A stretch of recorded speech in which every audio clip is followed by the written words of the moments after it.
Assalamualaikum warahmatullahi wabarakatuh. Berjumpa kembali di channel pembelajaran bersama Bu Amel. Kali ini Bu Amel masih membahas materi IPAS di kelas 4, subbab peraturan dan tanggung jawab di lingkungan sekolah dan masyarakat. Oke, ini merupakan pembahasan dari materi sebelumnya ya. Selanjutnya, yang pertama. Oke, pendahuluan. Kita baca dulu cerita berikut ini. Ian tetap berjalan. Kenapa aku tidak boleh berlari? Lihat, itu aturan yang melarang untuk berlari di lorong Ian.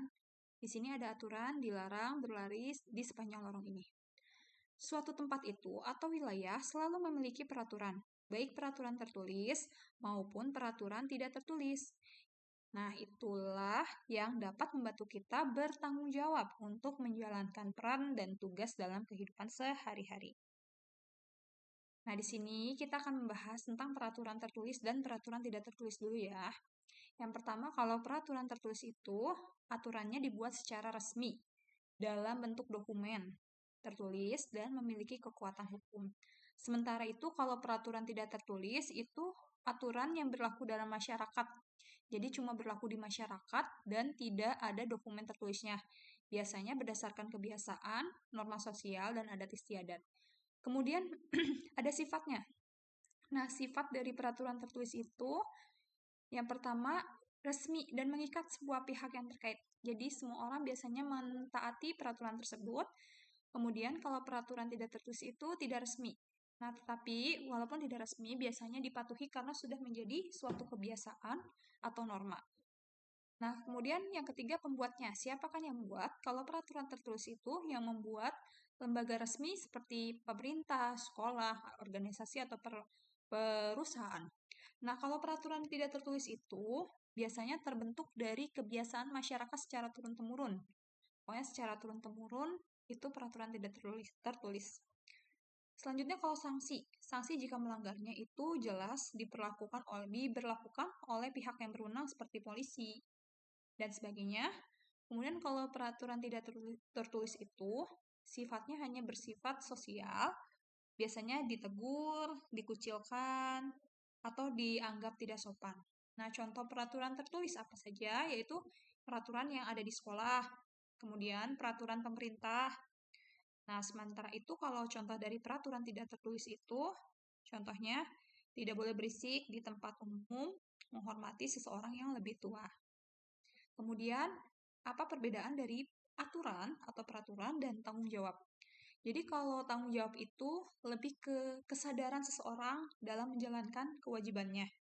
Jadi seseorang itu sadar akan kewajiban yang harus dikerjakan. Kemudian kalau peraturan, itu aturan yang ditetapkan dan harus dipatuhi oleh semua orang dalam satu lingkungan. Itu perbedaannya ya. Selanjutnya, di sini ada peraturan di sekolah. Berikut 7 contoh peraturan yang biasanya diterapkan di sekolah. Yang pertama, datang tepat waktu. Siswa harus hadir sebelum bel berbunyi.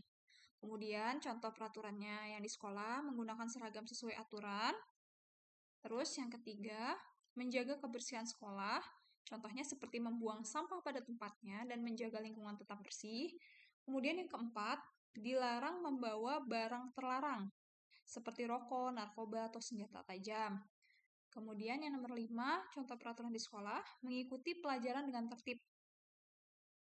Biasanya dengan serius dan tidak mengganggu kelas lain. Nah, nomor 6, dilarang menggunakan HP saat pelajaran. Penggunaan ponsel ini biasanya hanya diizinkan sesuai dengan kebijakan sekolah atau pada saat pembelajaran tertentu. Nomor 7, itu mematuhi jam istirahat dan pulang siswa tidak diperbolehkan keluar lingkungan sekolah tanpa izin sebelum jam pulang. Nah, apa tujuan dari peraturan ini dibuat? Yaitu untuk menciptakan lingkungan sekolah yang tertib, aman, dan kondusif bagi pembelajaran.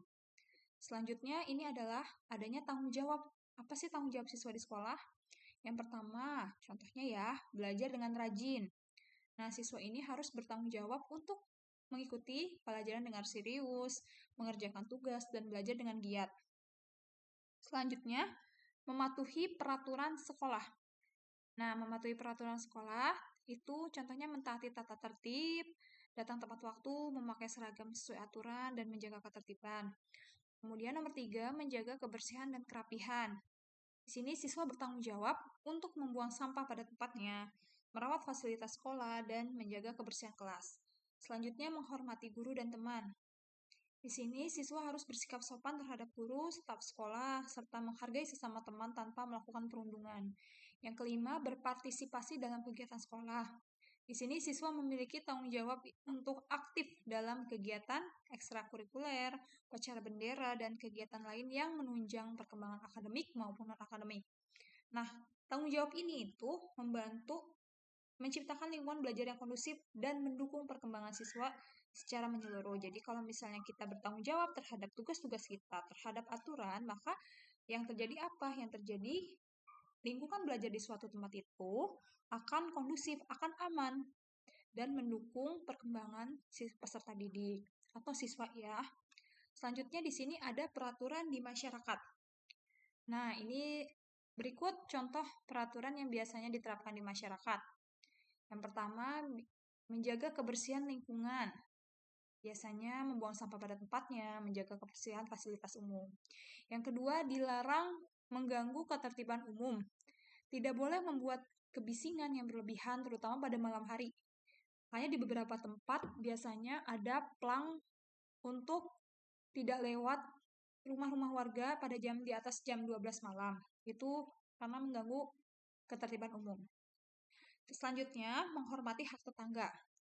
Contohnya, nggak boleh melakukan yang mengganggu kenyamanan tetangga, seperti memutar musik terlalu keras.